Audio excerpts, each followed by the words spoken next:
ನಾನು ವಂದನಾ ಮುರಳಿ, ಮೈಸೂರು. ಮನಃಶಾಸ್ತ್ರ ಪದವೀಧರೆ.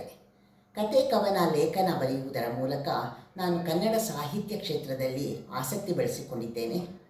ಸುಮಾರು 6 ವರ್ಷಗಳಿಂದ ಲಕ್ಷ್ಮಿಯವರು ನನಗೆ ಚಿರಪರಿಚಿತರು, ಬಹಳ ಆತ್ಮೀಯರು. ನಮ್ಮ ಬಡಾವಣೆಯ ನಿವಾಸಿ ಎಂದು ಹೇಳಲು ಹೆಮ್ಮೆ ಪಡುತ್ತೇನೆ. ಶ್ರೀಮತಿ ಲಕ್ಷ್ಮಿಯವರು ಶಿಕ್ಷಕರು, ಬರಹಗಾರ್ತಿ ಮತ್ತು ನಾಣ್ಯ ಸಂಗ್ರಹಣೆಯಲ್ಲಿ ಬಹಳ ಅದ್ಭುತ ಸಾಧನೆ ಮಾಡಿರುತ್ತಾರೆ. ಇತ್ತೀಚೆಗೆ ನಾನು ಒಂದು ರಸಪ್ರಶ್ನೆ ಕಾರ್ಯಕ್ರಮಕ್ಕೆ ಹೋದಾಗ ನಾಣ್ಯಗಳ ಬಗ್ಗೆ ಹಲವಾರು ವಿಷಯಗಳನ್ನು ತಿಳಿದುಕೊಂಡೆ.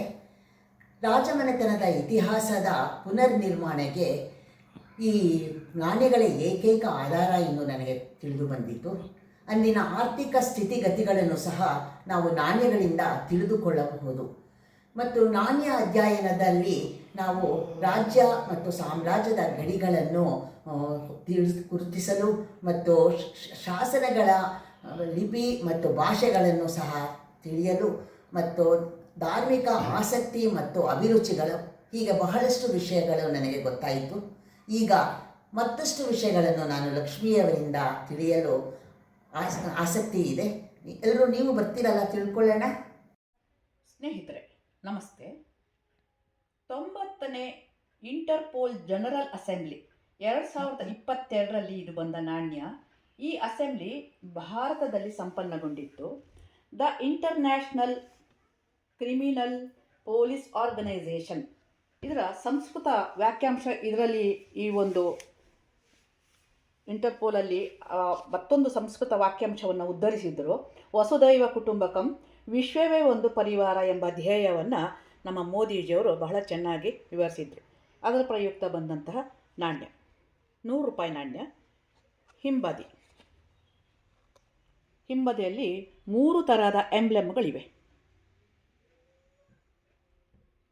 ಕಾಯಿನ್ ಮನ್ ಕಿ ಬಾತ್ ಸಬ್ಕೆ ಸಾಥ್ ಅಂತ ನಮ್ಮ ಸನ್ಮಾನ್ಯ ಪ್ರಧಾನಮಂತ್ರಿ ಮೋದಿಜಿಯವರ ಬಹು ಜನಪ್ರಿಯ ಆಕಾಶವಾಣಿ ಕಾರ್ಯಕ್ರಮದ ಬಾಬ್ತು ಬಂದಂತಹ ಕಾಯಿನ್ ನೋಡಿ.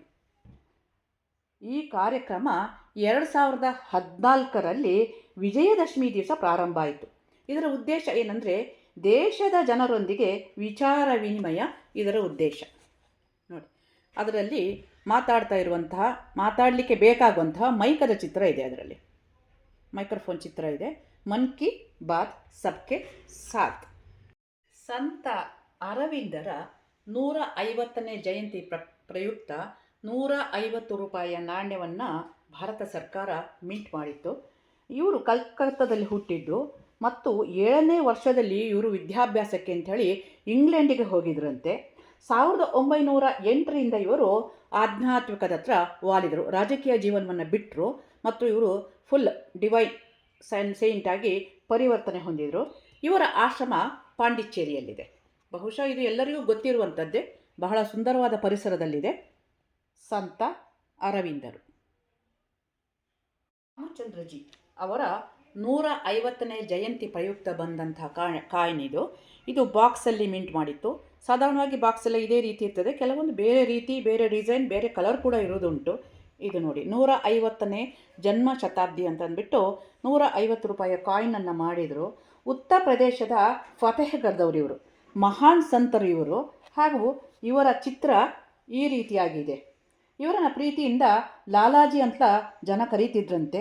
ಇವರ ಜೀವಿತ ಕಾಲ 1873ರಿಂದ 1931 ತನಕ ಇವರು ಜೀವಿಸಿದರು. ಇದು ಇವರ ಸ್ಮರಣಾರ್ಥ ತಂದಂತಹ ಕಾಯಿನ್, ಬೆಳ್ಳಿ ಕಾಯಿನ್.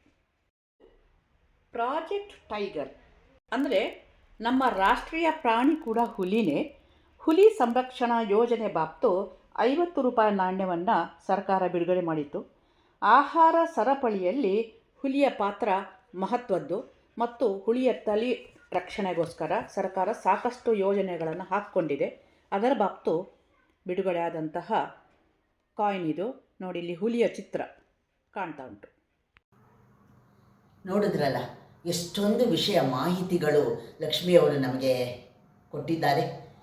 ಈ ನಾಣ್ಯ ಸಂಗ್ರಹಣೆ ಮೇಲ್ನೋಟಕ್ಕೆ ಒಂದು ಹವ್ಯಾಸ ಎಂದು ಕಂಡುಬಂದರೂ ರಾಜ್ಯಮನೆತನದ ರಹಸ್ಯ, ರೋಚಕ, ಕುತೂಹಲ ವಿಷಯಗಳನ್ನು ತಿಳಿಸ್ಕೊಂಡ್ರೆ ಎಷ್ಟು ಸಂತೋಷ ಆಗುತ್ತೆ ಅಲ್ವಾ? ಇನ್ನು ಮತ್ತಷ್ಟು ವಿಷಯಗಳನ್ನು ನಾವು ಲಕ್ಷ್ಮಿಯವರಿಂದ ತಿಳಿದುಕೋಬೇಕು ಅಂದರೆ ಮುಂದಿನ ವಾರದವರೆಗೂ ಕಾಯಬೇಕು. ಧನ್ಯವಾದಗಳು.